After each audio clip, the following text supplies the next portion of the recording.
This is Pbusardo, and you're listening to the Go Vape Podcast. Greetings, vapors, and welcome to episode 1, the debut episode of the Go Vape Podcast. You're tuned in with myself, Matt Redadamo, and Pete Hillo. Hey guys and girls, Pete here. We're glad you could join us and welcome to Go Vape. On this episode, we'll be chatting with Pbusardo and answering the almighty question, what is the perfect beginner setup? All that and more on the way. Joining us today, we have the Pbusardo, aka Pbusardo. You might recognize him from his website at tasteyourjuice.com or his reviews, talks, and tips on social media. Phil, it's awesome to have you. Thanks so much for joining us. How are you? Good, guys. How are you doing? Doing good. Yeah, we're doing awesome. Thanks for being on, Phil. We appreciate it. Yeah, thank you. You're very welcome. All right, so Phil, my first question is, where did the legacy of Pbusardo begin? Where are you from originally, and where are you located at now? Originally, I grew up in New Jersey, Lodi to be specific, Bergen County. I came up to Rochester, New York, upstate New York, to go to RIT, Rochester Institute of Technology. I went on a co-op that wound up becoming a full-time job, and I've been with that company ever since. And here I am in Rochester, New York. Yeah, it's awesome. We're also from New York, so I have a bunch of friends at RIT. Cool. Now, so the next question is, I've read your About page on Taste Your Juice, so I have a brief knowledge about you. But for our listeners, can you tell us a little bit about your transition from analog cigarettes to full-on vaping? Yeah, sure. Let's see. I think the research started, well, I mean, the whole thing started in 2009. July 7th, 2009 was my quit date. And it was really, it kind of came about because Dad was, when he quitting smoking, because he had a heart attack when he was 36 years old. Luckily, he's still with us, but, you know, the doctor basically told him, well, you could keep smoking, you know, but you're going to die, so you might as well quit. You know, boy, that's kind of motivation right there. You know, if that doesn't make you quit, nothing will. But, you know, I mean, heart issues run in the family, so, you know, I wanted to do something better for myself, but I was addicted. I mean, what are you going to do? You know, I mean, I tried quitting a few times. I quit cold turkey for a full year, and this was way before vaping. And, you know, Grandma, Nana passed away, and it was like right back to the cigarettes. Like it never even stopped, you know. And then I started researching these electronic cigarettes. I decided, you know, based on what I read at the time, that they were a safer alternative to traditional tobacco cigarettes. I bought a starter kit, and it was a Joy 510 back then. No such thing as cartomizers, no such thing as low resistance, really no such thing as rebuilding at that point. And I was able to quit with that, and it's been quite a journey ever since. Yeah, it's pretty awesome. And I think it's a pretty similar story in the sense that people don't want to be smoking cigarettes. It's more of an addiction. They need to smoke cigarettes. So obviously the electronic cigarettes are giving them a great alternative. It really is. You know, I mean, right now I'm at a point where none of my friends smoke anymore, and they were all smokers. Every one of my friends vapes. My wife now, she's going to be celebrating her 5-month vape anniversary coming up. So, yeah, it's a great thing. It's a great alternative to the traditional tobacco cigarette. And you're right. I mean, you know, I don't think anybody who smokes really wants to. You know, you talk to people and they all want to quit. They seem to all want to quit. Yeah. It's just a tough addiction to get by, you know. Absolutely. Thank you, Phil. Now that we know a little bit more about what you started with, what is your go-to setup? You know, mods, mechanical mods, addies, tanks. What's your go-to? I love that question. What's the setup? You know, my go-to setup is what I'm reviewing at the time, because I mean, I'm always looking at something different. Ask the question a little bit differently. Ask the question like this. If everything in my collection were to be stolen today, what would I go out and spend my money on tomorrow? That's the better way to ask the question. And it still is. And I know this is not a popular setup anymore, but I don't care about popularity. I care about performance and satisfaction. And that would be a Pro Vari and a K-Fun. With those two items, I could be a very, very happy vapor. Awesome. Answering a question with a question. I love it. All right, so going off that, I probably should rephrase the question, and I know it's going to be hard to answer because you have reviewed an absurd amount of e-liquids. So my original question would be, what is your absolute favorite e-liquid? And if you can't give us, an exact e-liquid, at least a genre of e-liquids or a company you love to buy from, just some general information on that. It's funny. I do have a couple of favorites. I've got a few that I definitely favor over others. One is Juicy Vapor Tribute. Still, it's a lychee pear. One is Good Life Vapors Deadly Sin, kind of a cross between. They call it a tobacco. I don't get a whole lot of tobacco from it. I think it's more like a cross between almost like a cinnamon bun and a Rice Krispie treat, something like that. I don't know. I just really like it. And I'm also a big fan of the Castle Long, be it Castle Long or Castle Long Reserve from Five Ponds. So those are the three that I mostly switch back and forth between now. I also like green peach tea. Generally, I am a fruity vapor. Don't take that the wrong way.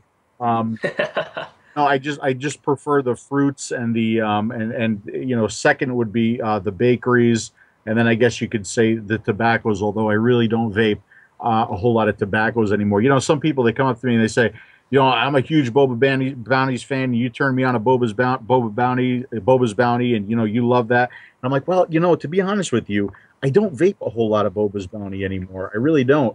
But I do continuously use it for wicking tests because it's a thicker liquid. It's 100% VG, and people seem to know what I'm talking about when I do talk about that liquid. Yeah, absolutely. I'm also, I do prefer fruity vapes as well. What I've noticed, though, for me personally, is when you vape on most tobacco e-liquids, you never really get that real tobacco taste. I mean, from what I've noticed personally, there are some that definitely do get there, but I do prefer more of the cherries and berries as well. Yeah, you know what? When I first started, and I think most people are like this, when they first start, they want a juice that tastes just like what they were used to smoking. So when I started vaping, I wanted a juice that tasted just like a Marlboro Light. Well, there was really no such thing. There were a couple tobaccos out there back then, Decang and a few others, but nothing that really did it for me. I was vaping the tobaccos, but then all of a sudden I discovered watermelons and all these fruity flavors, and I'm like, well, wait a second. This is much better than tobacco flavors. And, now I like the newer style tobaccos where you really don't know that you're vaping a tobacco. There's not a whole lot of that artificial tobacco flavor going on. But yeah, I mean, I quickly changed to the fruity flavors after I got over that thing in my head that said I have to use a flavor that's just like my Marlboro Light. Absolutely. Yeah. All right, so to take a little bit of a turn right now, I want to focus on more of Pbusardo and your social media profile essence. When and why did you start becoming active on social media? And for me, where I found you originally was YouTube, because I know before and during I was making this switch to vaping, I would always go on your channel and Grim Green's channel, and I always look up reviews, look up different types of e-liquids, look up tips and tricks and stuff, and it was very helpful to me. So I want to know just why and when it happened. Like, what came on to you? When it happened, I would actually have to go to YouTube, and I'm doing that right now just to see like what the date of my original video was, because I don't even remember anymore, or even how long I've been doing this. I know I've got hundreds of videos out there. The first video was a goof. It was nothing more than a joke. I ordered some cartomizers from Electronic Sticks, and they sent me the cartomizers, and along with the order came a pen, just like a pen that you write with, and it had electronic sticks on the side. And I said, you know what, I'm going to make a joke out of this. I'm going to review the pen as a pen-style e-cig, and I was trying to get vapor out of it, and it was really nothing more than a goof. And some people liked it, and they commented on it, and they said, hey, you should do more of these. And I kept on with it. Let's see, the first one was April 2nd, 2011. Oh wow, that's been a long time now. So yeah, I kept up with it. The production quality got better. I got better cameras, better laptop, better lighting, better equipment, better software, and it's just grown from there.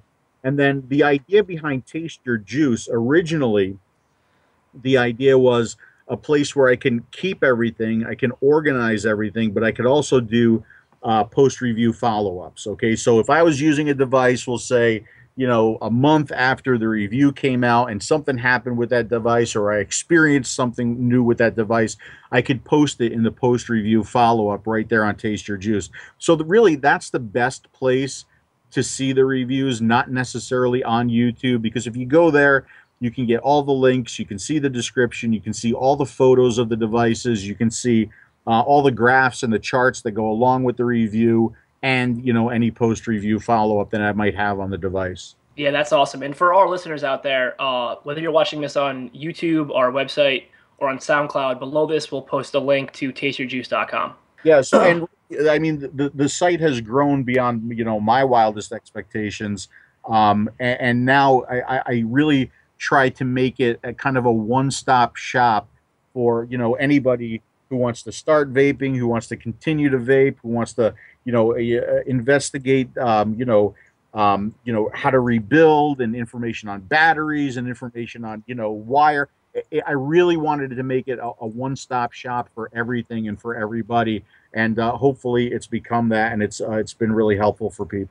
Yeah, absolutely. I mean, I personally love it. I personally watch it, and I personally got a lot of valuable insight from it. Cool. To go off YouTube and Facebook and social media in general, kind of an oddball question I just personally wanted to ask. Do you ever get any type of, you know, trolling or funny comments? Because I remember a while ago I had a business where I was selling other people's websites, and I made a quick promo video for a website for prospect buyers. And I got one comment, and it said, "This video sucks, eat shit, die." And I just thought to myself, man, what's going on right now? You know, of course that happens. I mean, when you get, somebody described it this way, and I don't like the word loved, but I'll use the word loved. It's the more you're loved, the more you're hated. Okay? And, you know, I mean, it was even that way when I was DJing in Rochester. When you get to a certain level, even if you're doing everything right in your own eyes, people are going to hate you. They're going to, like, I'll put a video up, and the video will say, just for an example, let's say the video is 40 minutes long, okay? Put the video up, I make it active, and I get a thumbs down. Now, the first thumbs down comes 5 minutes after I made it active. So you tell me if they've actually, you know, watched the video, or if they just don't like me for whatever reason. And that's fine. You know, I mean, that's cool. If you're going to put yourself out there like this, you got to have a thick skin. I mean, you know, you got to be able to take the good with the bad. But I mean, the way, and I've said this several times, I really try to be a friend to everybody and an enemy to no one. Life is too short for enemies, and I don't like all the drama that goes on in the community. And I try to do right by the community, and I try to look at things from everybody's angle. So, you know, even if I don't agree with what you're doing, even if I don't like the way you're doing it, it doesn't mean that I have to dislike you as a person. It doesn't mean that we can't get together at the end of the day and have a vape together. You know, I mean, that's just the way I look at things. I try my very best to look at things from all angles. It doesn't necessarily mean that I agree with them, but I don't have to dislike you as a person because of that. I definitely agree. And I mean, you know, to put some insight into people's head, it makes sense. Obviously, there are general opinions, what you want to do. I mean, for example, like rebuilding your Addy, you know, there's certain ways to do it, and there's certain ways that you can, you know, recommend that generally people like. But some people are just not going to like it, and some people are just going to say, this is a stupid idea, this is a bad video, et cetera, et cetera. Yeah, and there's nothing wrong with that. That's why there's more than one reviewer out there. Go watch other reviewers, you know. I mean, even, you know, you say rebuilding. Let's look at it a different way. If you don't want to rebuild, don't rebuild. You know, I mean, you don't have to rebuild. There's really good clearamizers out there on the market now. There's people still using cardo tanks, whatever. This shouldn't be a game about how you're doing things and why you're it should be a game about not smoking. That's what this is supposed to be about. Absolutely, Phil. That's definitely a great outlook, and I think that's why people take your personality so well. It really shows through your videos. So, Phil, I have a two-part question for you. One, what's your favorite part as your legacy of Pbusardo? And two, has there been an ultimately rewarding moment thus far, or is that something you're still waiting for? The legacy thing, you might have to ask that part first, but let's talk about, like, you know, rewarding, what has been good for me. If you go to tasteyourjuice.com, there is a success stories section, and it's really become a success stories and just a little pats on the back from people out there who I've helped or who have quit smoking. And see, like if anybody ever says, you're the reason why I quit smoking, I will instantly correct them and I will tell them, no, you are the reason you quit smoking. Give yourself some credit.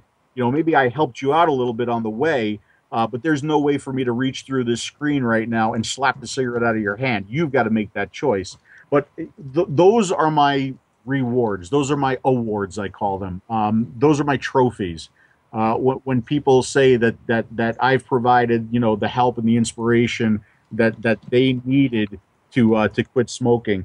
One of the nicest emails that I got was from a woman, and she's a blind woman, and she said, basically in a nutshell, she said, I love how detailed you are with your reviews and how descriptive you are. She says, I can almost see the product in my head. And I thought that was extremely nice and very, very rewarding. You know, because when I first started doing these things, a lot of people said, you know, hey, you know, your reviews are way too long. Nobody's going to watch them, blah, blah, blah, blah, blah.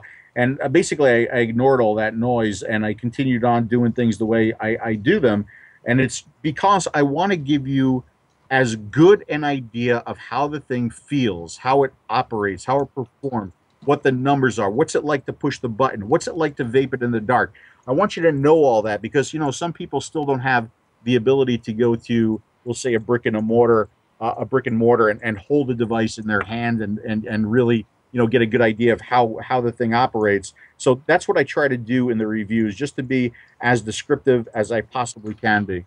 Definitely. That must be an amazing feeling, that the blind woman story. That's incredible. Those accolades have to make it all worth it. And that touches on the legacy question. That's a legacy to leave behind in its own right. So yeah, congratulations to you, man. Touching on the future of Pbusardo. Through all your reviews, what Matt said earlier, you must have sampled nearly 1,000 flavors, 100 mods. Do you have any plans to pump out any Pbusardo juice or mods? Maybe launch Taste My Juice next? Or is the plan to really focus on extending your investigations? You know, here's why I would probably never say never. You never know what's coming in the future, right? Right. But that's why I would probably never come out with a juice line, because I don't DIY, right? So I don't have any of my own recipes.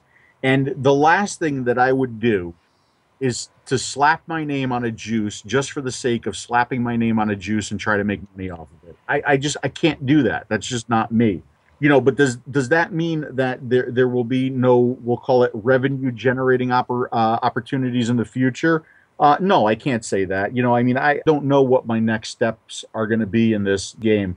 You know, right now I'm kind of happy doing the reviews and going to the meets and you know, hanging out with fellow vapors. So that's going to be status quo for a while until, you know, something else comes up. Okay, cool. I mean, the reviews, they're definitely awesome, so keep at it. All right. I was trying to get one done until you guys rudely interrupted me. All right. So to go into more of the industry, from your experience with various vape stores and distributors, and I'm sure you have a decent amount, there's obviously some that excel in terms of their business, and there's some that are less than exceptional.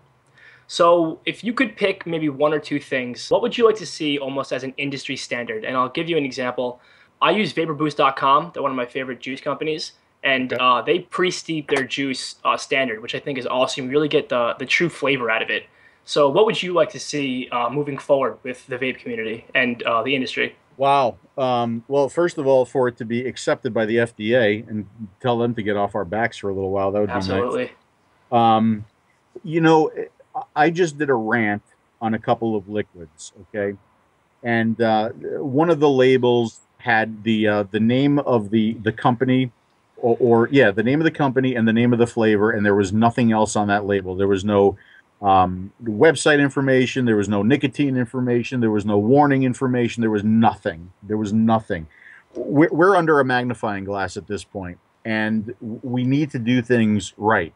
I mean, because they're trying to take vaping away from us. They're coming after us hard, and we need to take the bullets out of their gun, okay? We can't give them the ammunition that they need to say, see, look at how you guys are doing this. You can't do it this way. So I've been kind of on a tirade lately with regards to that. You know, I mean, liquids need to come in childproof safety caps. They need to come in tamper-resistant packaging. They need to have proper labeling. It's all common sense stuff that I see the mistakes being made time and time again in the industry. And you might as well, and I've said this before, you might as well do it now on your own, because eventually somebody's going to tell you to do it. So, let's take the bullets out of their gun. Let's take away their ammunition that they need, and just do things the right way. A lot of it is kind of common sense to me, anyway. Absolutely, I definitely agree with that. I definitely agree with the child caps. I mean, you've seen the stories online of parents letting their kids get into the bottles. It's awful. Well, hey, look, you can't fix stupid either, okay? Absolutely. You put the child safety caps on the bottles all day long, but you don't store your liquids in your child's crib either. You know what I mean? No, definitely. Yeah. All right, so our State of Vape is coming up next, and the topic of the day is the perfect starter setup. What are some of the factors that one should take into consideration, some being maybe price or learning curve, when buying their very first electronic cigarette? And what was your very first setup? I think you touched on it before. Yeah, well, believe me, nobody in their right mind wants to start with my starter setup. They will be miserable, and they will be smoking cigarettes again in a couple of days, I guarantee you. Because back when I started, you had to be dedicated. You had to be dedicated to the cause, to vape back then, because nothing was easy, nothing was consistent, nothing worked as advertised. It was a pain in the ass, okay? But nowadays, and this is something that we've seen, the state of the equipment and the quality of the equipment, but more importantly, the quality of the vape has improved so much that I've talked to several people several times and we've said the same thing. If you can't successfully come off of cigarettes to vaping at this point, then it's all mind over matter. Okay. Because the stuff is good now. Just a few, let's see, what was I recommending a little while ago? A couple of, twist batteries and some EVODs. And then I liked the twist batteries and the Aspires. And now I like the twist batteries and the new Kanger Aero tanks. And I tell you what, that new Kanger, what is it? The EMAU kit. Even though it's a multi-volt, it's not true variable voltage. There's no twist to it. That battery, along with the clearomizer that it comes with, is an outstanding starter kit for anybody. Yeah, that's awesome. And I think it's funny you say that, because one of my very, very first vapes was an Ego C Twist and the Aero Tank. And it was, phenomenal. I still use it today sometimes. Yeah, I could easily use that kind of equipment and be a happy vapor all day. All right, so thanks, Phil, so much today for joining us. We really appreciate you coming on. Just before we go, where can our audience find you next? Where can they find you on the web? And if you have any closing remarks, we would love to hear them. Well, where you can find me online, that's pretty easy. The website is tasteyourjuice.com. The YouTube is YouTube.com/Pbusardo, I think. Where else? The Facebook is Phil Busardo. As far as where I'm going next, I didn't think that I was going to VCC Northeast, but it looks like I'm going. I'll be there at least Saturday. Then I have to drive all the way down for that. Then I have to drive all the way back to Rochester because I have to be at Juicy Vapor on Sunday. They're having a customer appreciation. I think it's like their 3-year anniversary, something like that going on. And then after that, I'm taking the month of July off, not from reviewing, but from going to events, just because I need to learn what my wife's name is again, and stuff like that. And but then my next the events start up again in August. I'll be going to Vape Can. I'll be going to Vape Blast 2 in Texas, and then God knows what else. But I'm very appreciative that I'm getting asked to do these events and getting to meet a lot of you people out there. I really do enjoy it. Thank you again, Phil, for joining us. Thanks a lot, man. Thanks for coming on. You're welcome. Thanks for having me on, guys. That was fun. We're having fun. It's the Go Vape Podcast, and this is the State of Vape. Pbusardo, what an incredible story. You heard about his transition into vaping from analog cigarettes, his hardware preferences, his flavor preferences, all geared towards the beginning vapor, and now we're going to give you the Go Vape 2 cents. So Matt, let's start out this episode's State of Vape with your story of transitioning to the full-blown vape fanatic that you are today. All right, so I guess I started about a year ago, give or take, maybe a year and a half ago, sometime around then. I don't have like an exact date set out, but I have a very concrete memory in my head of when I was first finally introduced to vaping. My roommate at the time walks downstairs with a Zigelli VMAX. And if you don't know what a VMAX looks like, it legitimately looks like a lightsaber. I mean, the thing is huge. And I thought to myself, what the hell is that? Then he blew out a Monster Cloud. He was vaping on Hawk Sauce from Mount Baker Vapor. And I remember it just smelling amazing. It was like a berry sour menthol blend. Something like I could never possibly have thought would come out of that. I kind of expected like a tobacco type flavor. And I decided to do some research on my own. And I went out and I ended up buying just a generic Ego battery from eBay for about $8. And I was on my way. And that's pretty much how I started in a nutshell. There's obviously a little bit ups and downs in there, but that's generally it. What about you, Pete? How'd you start? Well, to address the topic of my starter preferences with an extra kick, and to give a little behind-the-scenes look at Go Vape at the same time, I want to say that I do know who the friend with the Zigelli mod was. His name is Billy, and he's a wild guy. He's a crazy cat. He definitely is. Matt and I went to college together in upstate New York, and in our last year there together, we really saw the vape community bloom so much. So to answer that question, Matt showed me his mods and his setup and the huge variety of flavors. And what immediately warped my stream of thought after researching on my own was, how is anyone still smoking cigarettes? You know, you can inhale your nicotine, which is no more harmful than a cup of coffee, while tasting the flavor profile of your favorite candy or your favorite bakery item. So, I mean, the choice was pretty clear to me. A younger version of myself smoked hookahs and cigars, but solely for recreational purposes. You know, I wasn't addicted. Luckily, I didn't come from that. I just enjoyed the simple pleasure of inhaling and exhaling a blend of, complex, rich flavors that are so readily available these days. So being introduced to zero nicotine liquids especially has really become rewarding for me, and the fact that nearly every flavor now is offered in zero nicotine varieties is really what got me hooked.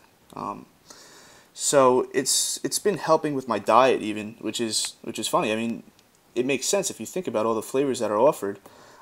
It's been helping with my finances, and it's certainly erased any lingering odors after a long night with a hookah or with a nice cigar. As far as what I started with, or what I would start with, I think you addressed the topic better than I could. Simply put, go out and get online, get a VV twist, get your aero tank, get some juice, and let it rip until you want something better. So let's turn it up a notch. Matt, if you could go back and pick your perfect starter kit knowing what you do now, what would it be? Oh man, that is definitely tough to think exactly what I would pick, and it's definitely tough to pick one specific battery, one specific atomizer, etc. But I think I will separate this into two different options. The first is, if you have the money, go out and get an out-of-the-box, type ready starter kit. One of the bigger brands, I know, Halo, they make a really good quality kit that comes with 2 batteries, 2 cartomizers, a charger, and a case. It's called the Triton. Very good quality. It makes the process just more simple in terms of having everything right there and ready to go. And if you are into creating your own setup, which I do recommend more because it just gives you that option of customizing, I would say getting some type of twist battery, which I think you said before and Phil was saying before. Whether it be a Vision Spinner, I like the Kanger EVOD Twist. I know Joytech, I think they make the Ego C Twist. And most major companies definitely have some type of version of a variable voltage type battery. And I like this because it's going to allow you to change and experiment with the voltage and to start to familiarize yourself with some of the more technical sides of vaping. And by that I mean, voltage, wattage, and the ohm settings, without getting too advanced and, having to change power settings and, all that stuff. As for the atomizer, me and you both love the Aero Tank. I know that. We talk about it a lot. We both use it a lot. It's awesome. But aside from that, pretty much all Kanger tanks I really like. The Pro Tank 2 and Pro Tank 3 are awesome. I also really like the Aspire Nautilus. And as you can tell, I really like the adjustable airflow tanks. I think it just makes things simpler. It makes it easier to get a bigger hit, a smaller hit, etc. Yeah, I definitely agree with all that. I'll keep my response very short just because I touched on it briefly, and just say that I exclusively vape on what I'll call higher end starter kits.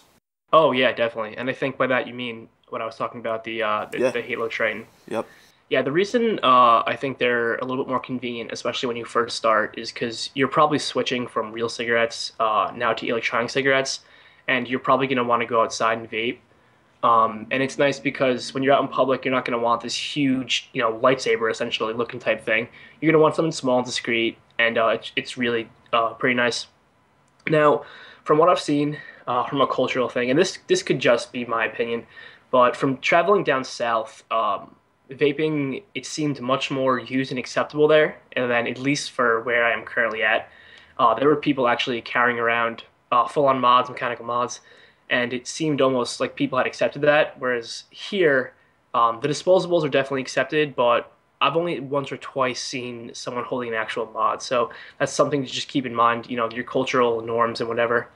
So that's just part of it. All right, so let's close out the State of Vape on what our next personal purchase will be. So I've put some thought into this. I mean, I don't think about it that much, but for the sake of the podcast, for me, definitely I've been looking into the iTaste VTR and Chrome. I guess to start, I feel like Anakin, they create really high quality products, and I feel like anything Anakin puts out almost instantly becomes like a standard in the vape community, which is awesome. I love Anakin. They're an awesome company. And the VTR is incredible. A bunch of my friends have it, and I know I've hit it before. It's a solid, consistent machine, and it hits very hard. It's awesome. It's not like a ridiculous over the top mod in terms of what you can do with it, but it's pretty expensive, and for around $70, it's definitely worth the price. I've had my eyes on the VTR for a while as well, but I do have to say that I've had my eyes more specifically on that gold-plated ProVary Mini. That thing's cool. That thing's awesome. You know that I like to say go big or go home, and that's what got you to say go vape or go home, which I love. And I've had my eyes on it for a while. I've had my eyes on the ProVary, the Pro Vape company rather, for a while, and I saved a little extra for the gold model. It's just beautiful. It brings a luxury edge to an already classic high-end piece of hardware. So I highly suggest that you go give them a look, and more specifically, take a look at Pbusardo's tour of their facility. That place is awesome. The people are awesome.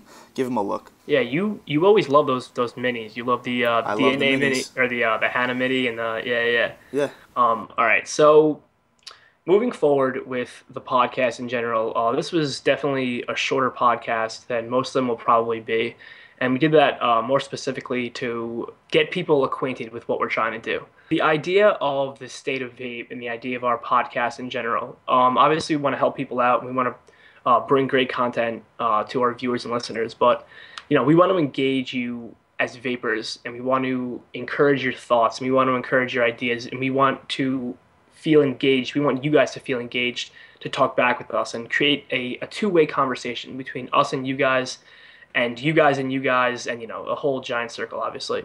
So if you're on social media, we want to know. Tell us what your ideal starter kit would be looking back now, and also tell us possibly what you actually did start with. We'd love to know. We'll definitely comment and look into it. So going forward, this has been myself, Matt Radadamo, and Pete Hilla with the Go Vape Podcast. So thanks again, guys, for joining us on episode 1. If you enjoyed the show, subscribe to our channel, give this specific episode a thumbs up or a heart, depending on what platform you're listening on, and be sure to drop a comment.